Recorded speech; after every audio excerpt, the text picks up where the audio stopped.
Yeah, I was just happy that these guys kept their shirt on. If they took their shirt off, I would have been super out of place.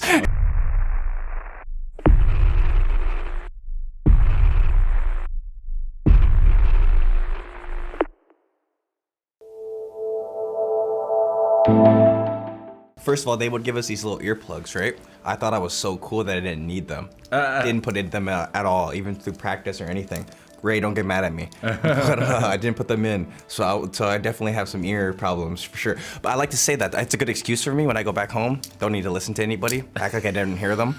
You know? Yeah. It's also it's a good question because, you know, unlike sort of most filming experiences, and this one broke with convention in so many ways. Mm-hmm. We had, I think, more practical sound effects than you'd naturally have.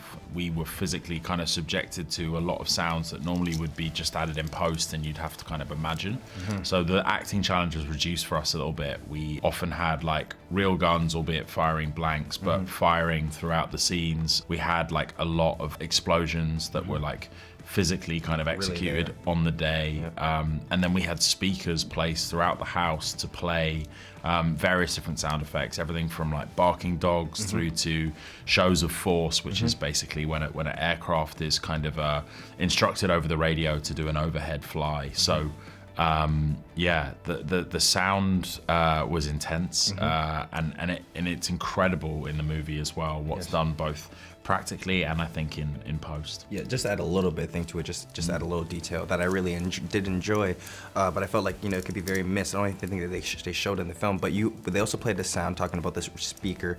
They played like, in a sense, life outside. So you hear like walking, you hear like, you know, cars going by. That was one of the most immersive experiences I've had regarding sound and how that helped us on set, yes, as actors, yes. That's such a good question, and a really good point I think you make, because the film does depict that most certainly. I think that key to us developing these kind of really strong sort of platonic bonds of love and respect amongst a young group of men was the boot camp that we did. So the boot camp served kind of two major purposes. One, it allowed us to sort of develop a skill set to give our kind of best effort towards accurately representing SEALs. And then secondly, it allowed us to sort of develop these really genuine bonds of respect and love for one another, which underpins a lot of the action. And it's interesting because that shows up subliminally. And what I appreciate about the film is, you know, there's no kind of fictionalization, dramatization, and little to no characterization really, but the bonds and the love that exists between us was sort of genuine and underpins every action. And I think that there is a really good argument to be made for the fact that you know, we do kind of need sort of more of that representation within, I think, like groups of men as well, you know. I think the other thing that's explored in this film is also the strength and vulnerability. I'm fortunate enough to represent a gentleman who, at a certain point in the film, has the sort of self-awareness not to be too prideful as to admit that he's overcome, you know, emotionally and mentally, and he is supported by ultimately a male friend of his in that moment. And that's a messaging that I am grateful to have a part in, not least because it's true as well. It wasn't a fictional element, it was the reality of the situation. Yes, and the brotherhood that you see on screen, you know, I seen it in the script, and that was one of the, you know, first things that drew me to the script, the idea of brotherhood. I love that, you know, like Will said, there's not a lot of character development. You know, you don't have characters writing back home to their loved ones or something like that, or even our relationship between each other is very subtle. You know, the little scenes with, you know, Cosmo Jarvis, who plays Elliot, and my character Ray Mendoza. You know, these little just looking at each other. You know, what was beautiful about as actors, as these actors, that we realized whose character were very close. These guys were they're all brothers, but we really realized who's closest to others. For example, you know, and in these little subtle scenes you could see, for example, when, you know, Zawi, who's played by Noah Centineo, he, you know, he comes in taps my shoulder, says, "Am I good?" You know, that's very subtle, but that's very much indicating that those guys were really brothers. You know, like Zowie and Ray are extremely close, and that's just that little subtle like, "Hey, you good?" It was our way of showing like these guys specifically, these two really do love each other. Or when Finn comes in and taps my shoulder, asks, "Am I good?" Same thing.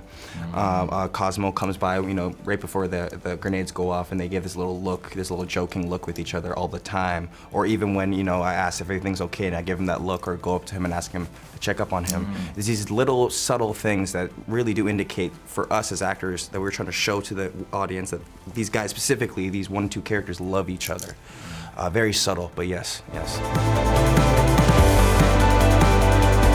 It's intimidating sometimes, like, you know, being around like the Kit Connors and the Charles Meltons of this world. I felt like, I don't know how I ended up in this cast with these lads, but you know, there was also like a lot of like levity, you know, in and amongst all the obvious like severity of what we were doing, and a lot of kind of joking around about that. Like any time anyone was sort of guilty of vanity, they heard about it from the boys, because there's while there's room for levity, there's not much room for vanity when you're playing a Navy SEAL. So yeah, there was some fun banter around that for sure. Yeah, I was just happy that these guys kept their shirt on. If they took their shirt off, I would have been super out of place. You know, especially some guys out there are crazy six-packed up. So I was happy they kept their shirt on half the movie, or all the movie. Yeah. Great question. Yes, of course. Call on Me was big. A lot of Zach Bryan. A lot of Zach.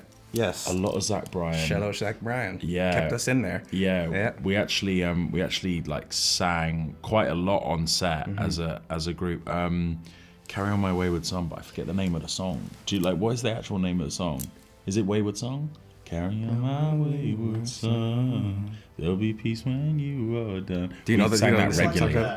Yeah, right. There you go. Yeah. We don't know who. I can't remember the actual name of the song. We sang that a lot.